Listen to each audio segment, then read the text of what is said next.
기아 타이거즈 외야수 박정우가 더블헤더를 통해 강렬한 인상을 남겼습니다. 박정우는 12일 광주 기아 챔피언스필드에서 열린 SSG 랜더스와의 더블헤더 2차전에서 9번 타자 겸 우익수로 선발 출전해 4타수 2안타를 기록하면서 프로 데뷔 이후 첫 멀티히트를 작성했죠. 비록 팀은 6대10으로 패배했지만 박정우의 공수 활약으로 위안을 삼았습니다. 박정우는 1군에 콜업되자마자 연일 멋진 수비와 함께 인상적인 모습을 보여주고 있는데요.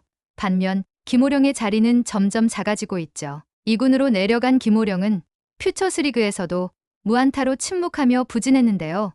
오늘은 박정우와 김호령의 대비되는 현재 상황에 대해 자세히 정리해 드리겠습니다. 기아 타이거즈 외야에 김호령의 업그레이드 버전이 탄생한 것일까요? 호주 캔버라와 일본 오키나와에서 열렸던 기아 타이거즈의 스프링 캠프에서 눈에 띄는 선수는 윤도현이 전부가 아니었습니다. 외야수 박정우도 당시 확연히 성장했다는 평가를 받았는데요.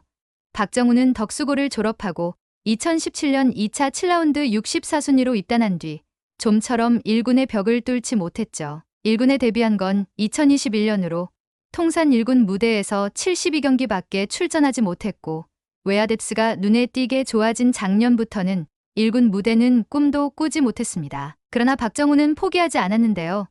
자신처럼 저연차 시절 마른 체형으로 고민이 많았던 박찬호를 잘 따랐다는 후문이죠. 박찬호의 도움에 이어 지난 겨울에는 김선빈의 도움으로 제주도에서 미니 캠프도 함께 소화했는데요.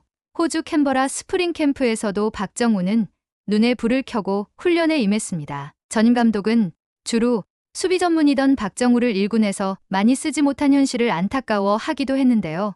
앞으로 기회를 줄 수도 있다고 내다보기도 했죠. 그러나 이범호 감독 체제에 들어와서도 일단 박정우는 개막전 엔트리에 들어가지 못했는데요. 나성범이 갑작스레 빠졌지만 기아 1군에는 꼭 들어가야 할 선수들이 너무 많았습니다. 결정적으로 박정우의 역할은 김호령이 그대로 소화할 수 있었는데요. 김호령은 중견수 수비 하나만큼은 리그 탑 클래스이며 주력도 준수한 편이죠. 박정우가 현실적으로 김호령을 끌어내리려면 결국 타격에서 뭔가를 보여줘야 했습니다. 그리고 박정우는 실제로 퓨처스리그를 맹폭하며 자신의 타격 능력을 제대로 보여줬죠. 지난해 퓨처스리그 도로왕은 예고편에 불과했는데요.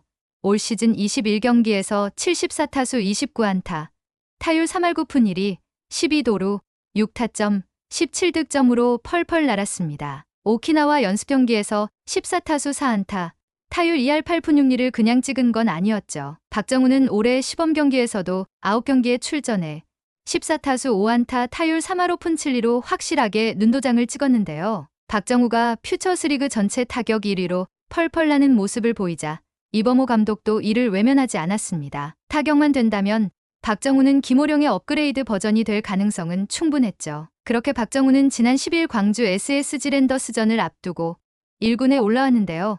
김호령과 똑같은 역할로 대수비와 대주자를 맡게 되었으며 그리고 타격 기회가 생기면 보여주면 되는 상황이었습니다. 박정우는 일단 자신의 수비력부터 보여줬는데요. 지난 10일 SSG 랜더스와의 주말 시리즈 1차전에서 주전 중견수 최원준이 자신의 파울 타구에 정강이를 맞아 5회 말 종료와 함께 빠져야 했고 박정우가 6회 초에 투입되었죠. 이후 1사 2루 상황에서 SSG 에레디아의 타구가 박정우에게 강하고 빠르게 날아갔는데요.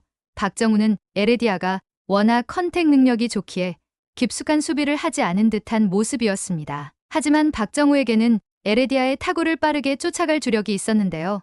재빨리 워닝트랙까지 따라가서 점프했고 글러브를 뻗어 타구를 집어넣었죠. 펜스에 살짝 부딪힌 뒤 넘어졌으나 기아 팬들의 엄청난 환호성에 벌떡 일어난 박정우의 얼굴에는 뿌듯함마저 보였습니다. 박정우가 1군에서 타격도 어느 정도 된다는 걸 보여준다면 앞으로 1군 외야수 마지막 한 자리를 두고 박정우와 김호령의 선의의 경쟁을 보는 재미도 쏠쏠할 듯하죠. 기아로서는 이것이 큰 의미가 있는데요.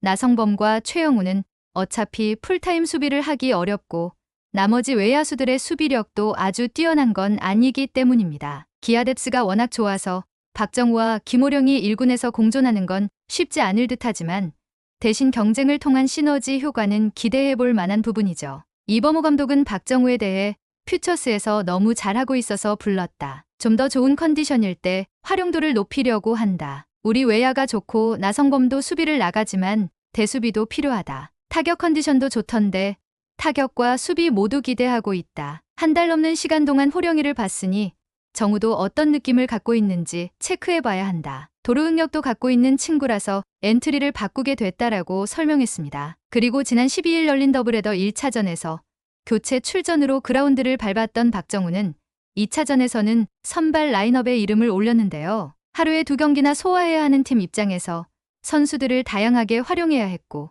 박정우에게도 기회가 찾아온 것이죠. 2회 말 2사에서 첫 타석을 맞이한 박정우는 SSG 선발 송영진의 3구 직구를 건드려 투수 땅볼로 돌아섰는데요. 하지만 4회 말 2사에서 무려 9구 승부 끝에 우전 안타를 때려내며 올 시즌 첫 안타를 신고했습니다. 이게 끝이 아니었는데요. 박정우는 6회 말 2사에서 SSG 세 번째 투수 최민준의 3구 직구를 밀어쳐 우전 안타를 만들어내 멀티히트를 달성했죠. 4회 말과 6회 말 모두 2사 주자 없는 상황이었지만 박정우의 집중력이 안타로 이어진 모습이었습니다. 다만 그 흐름이 네 번째 타석까지 이어지진 않았는데요. 박정우는 팀이 6대8로 지고 있던 8회 말 1사 1루에서 SSG 여섯 번째 투수 문승원을 상대로 2루수 병살타로 물러났죠. 추격이 필요했던 팀도 3안타 경기를 노렸던 박정우도 아쉬움을 삼켜야 하는 순간이었습니다. 사실 이날 박정우의 존재감이 돋보인 이유는 호수비 때문이었는데요.